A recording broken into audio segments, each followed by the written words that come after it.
All right. And with that, welcome everyone. It's exactly 2 p.m. Eastern, 11 a.m. Pacific time. And I want to respect everyone's time. So we're going to go ahead and get started.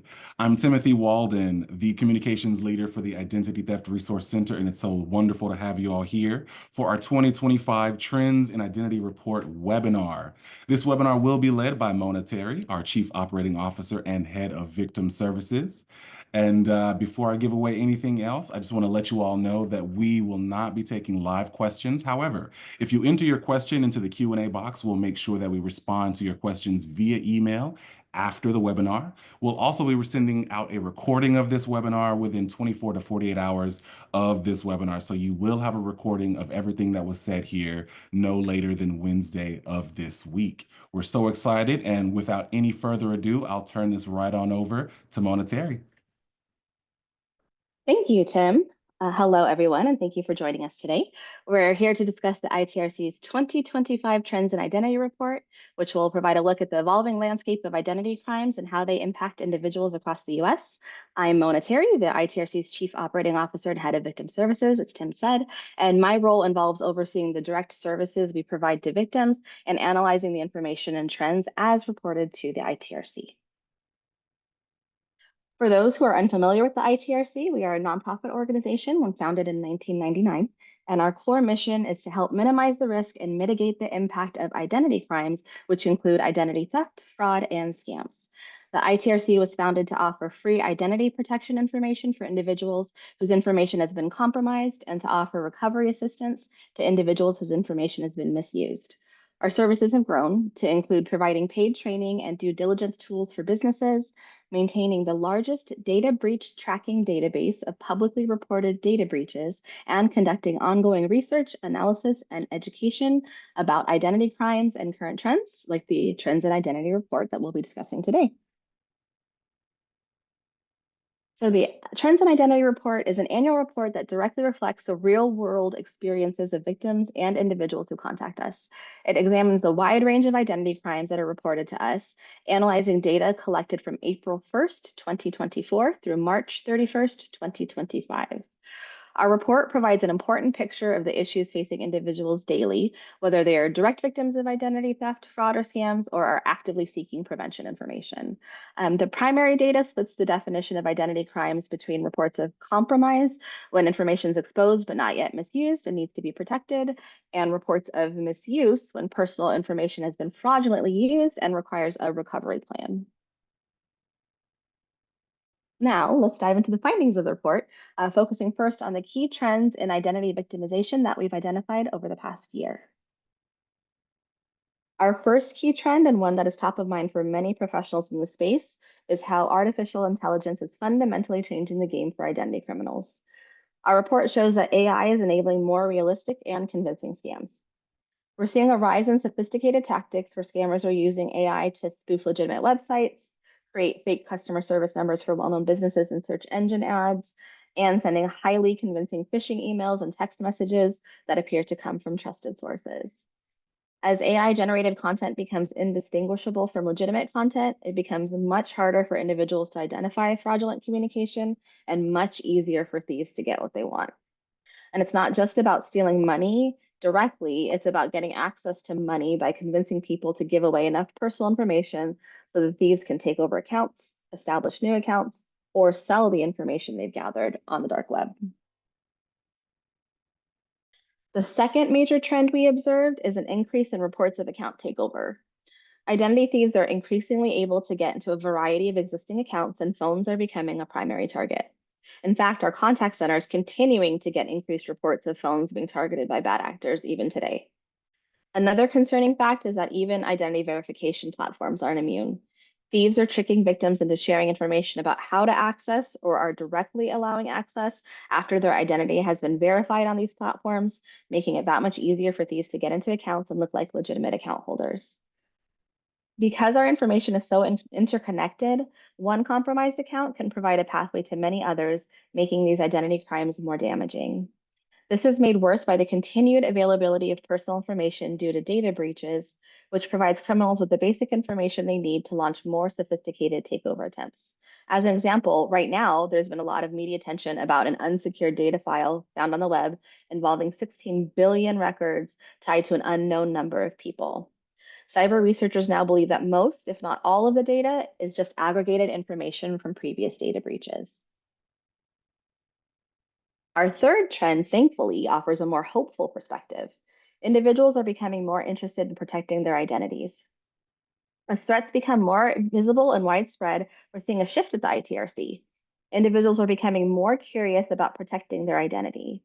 More people are investigating suspicious activity earlier and are not, as we've seen historically, relying only on account issuers to protect their information or relying on those account issuers to let them know about fraudulent activity. We are glad to see the rise in prevention and protection efforts. The growing public awareness, which we suspect is due to more widely available information and more firsthand experiences with fraud, is leading more people to actively seek ways to protect their information and investigate suspicious activity before they become actual victims of identity theft scams and fraud. Now we'll look at the specific identity concerns reported to the ITRC, breaking down how identities are being compromised and misused. Here we see the breakdown of how identities are being compromised based on reports to the ITRC from April 2024 to March 2025. The leading method is at 43% continues to be scams where the victim's personally identifiable information or PII was shared. While this percentage is down from previous years, scams are still the primary way bad actors trick victims into sharing their information. The top three scams reported to the ITRC are consistent with prior years. Impersonation scams were made up about 34%, and that's where the bad actor pretends to be a legitimate entity, typically a large, well-known business or financial institution.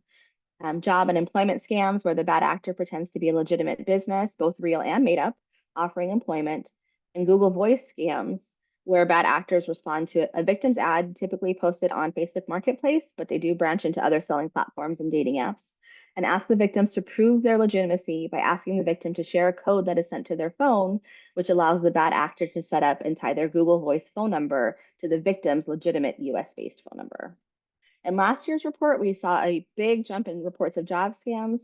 And this year, even though jobs are still in the top three, impersonation scams grew 148% year over year. Following scams, 17% of compromises resulted from stolen documents with personal information. And this category saw a 71% increase year over year. Commonly reported stolen documents include driver's licenses, social security cards, and payment cards, and notably birth certificates, which, even though it only made up 8% of reports of stolen documents, saw a 612% increase in reports year over year. A trend we're currently watching is compromises due to unauthorized access to a computer or mobile device, also reported by victims as a hacked device, which is a category that's experienced a 104% increase. As mentioned earlier, phones are a target for bad actors because of the level of access they potentially give thieves to multiple accounts owned by a single individual. Data breaches accounted for 14% of reported compromises. We also observed a large increase in reports of PII found on the dark web, and that's where victims are receiving a notification or multiple notifications, typically from a third-party monitoring company, about their information being found on the dark web, and then the victims call the ITRC to find out how to protect themselves. Once an identity is compromised, our report shows that it is most frequently misused through account takeover at 53% of reports of misuse, meaning a bad actor gained control of an existing account. The most common type of existing account takeover was checking accounts, accounting for 21% of these cases. We've also seen significant increases in specific types of account takeovers. We saw a 47% increase in takeovers involving person-to-person or P2P payment apps like Venmo and Zelle. We saw a 754% increase in takeovers of personal tech accounts, such as Apple or Google accounts, which we believe may tie to the increase we're also seeing in reports of hacked phones, because those accounts are being taken over and downloaded onto those phones. Following closely, 36% of misuse involves new accounts being created using a victim's personal information. Credit card accounts remain the most reported type of new account at 30%. Other notable increases include new property leases and rentals, which was up 102%, and new federal student loans, which was up 111%. Fraudulent employment accounts for 6% of misuse, and that figure is up 3% year over year and was trending upward in early 2025. This involves victims finding out that someone else was working using their social security number, and victims usually find out when they go to apply for federal or state benefits and then are denied.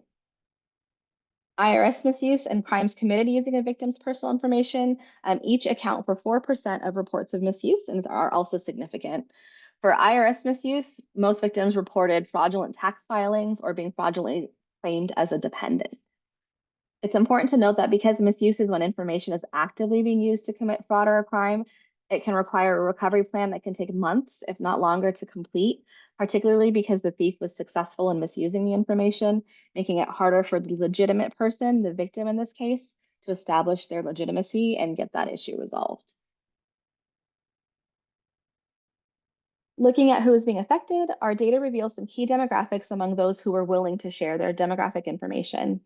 When we look at reported age, nearly 60% of victims were age 50 or older, highlighting a continued vulnerability among older age groups. Those 65 and older primarily reported that their information was compromised when their personal information was shared during a scam, and their information was misused through checking account takeover. On the opposite end, for individuals younger than 18, typically reported by a parent or guardian, the primary concern was fraudulent employment. Excuse me.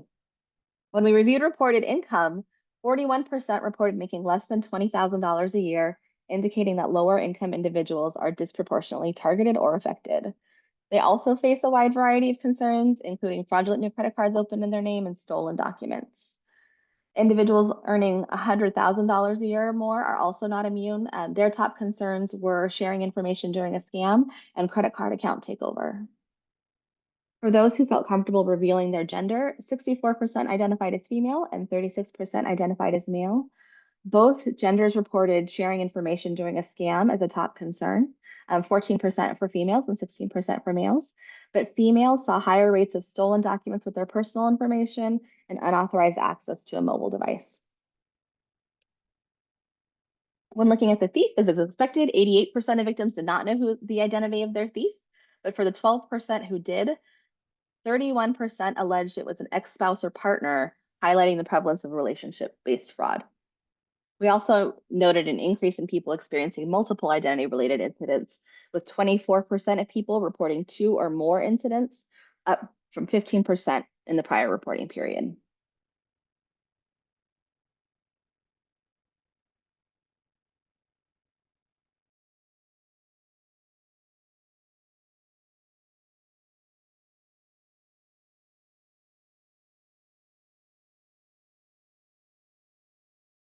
Excuse me. Besides general demographics, the ITRC tracks identity crimes against specific populations who may be at increased risk for identity crimes. Domestic violence survivors, who made up 24% of contacts who identified as part of a specific population, often experience identity theft as a form of coercive control. They frequently report fraudulent new credit cards opened in their name, unauthorized access to mobile devices, and stolen documents with personal information, often perpetrated by abusers. But more recently, we've seen it's also perpetrated by the new partner of the abuser. Homeless individuals, who made up 18% of specific population contacts, are highly vulnerable due to lack of secure housing and a safe place to keep their documents. They commonly face issues with fraudulent new credit cards, stolen documents, and checking account takeover. Military veterans made up 15% of specific population contacts, and they often face risks tied to their unique personal information and benefits. They frequently report checking account takeover, fraudulent new credit cards, and stolen documents as the top 3 identity crime issues. We also heard from foster youth who report being victims of data breaches, IRS misuse, and checking account takeover, more than likely because their personal information has been exposed across various systems as they age out of foster care. Trafficking survivors made up 3% of specific population contacts. They also experience high rates of identity crime, often orchestrated by their traffickers. Their top concerns were fraudulent new credit cards opened in their name, fraudulent new checking accounts opened in their name, and credit card account takeover. Additional populations detailed in the report are blind and vision impaired individuals, deaf or hearing impaired individuals, formerly incarcerated, currently incarcerated individuals, students, and active duty military. And that concludes the key findings from our Trends in Identity report. I want to extend a big thank you to the Alliance for Identity Resilience, or AIR Advisory Board, whose invaluable support made this report possible. And thank you to everyone here for joining. We appreciate your time today. As a final thought, because I wouldn't be the head of victim services if I didn't leave you with this. If you or someone you know needs free assistance with recovering from identity theft, fraud, or a scam, or if you or someone you know is seeking information on how to protect your personal information and avoid attacks, please, please, please reach out to us. Remember, we're here to help. And with that, I'll send it back to Tim. Fantastic. Thank you so much, Mona, for that fantastic webinar. Just a reminder to everyone that this webinar was recorded, and we will be sending out that recording to everyone who registered for this webinar within the next 48 hours. I see a question here asking about if we'll have a transcript. You'll have you'll have the entire webinar sent to you actually via email here in the next 48 hours. So you'll be able to watch it, play it back, and you can turn on the closed captions on YouTube as well. And if you need a transcript, feel free to reach out to us via email, and we'll work on getting that to you as well. If you've got any additional questions about either the data or just what the ITRC does in general, we're more than happy to answer those. Just send us an email at itrc@idtheftcenter.org. And we'll be more than happy to reach out if you want to have a question as well for our communications team. That's communications@idtheftcenter.org. Thanks to all of you for attending. This was fantastic, and we hope to see you for our next webinar. Until next time, thanks so much.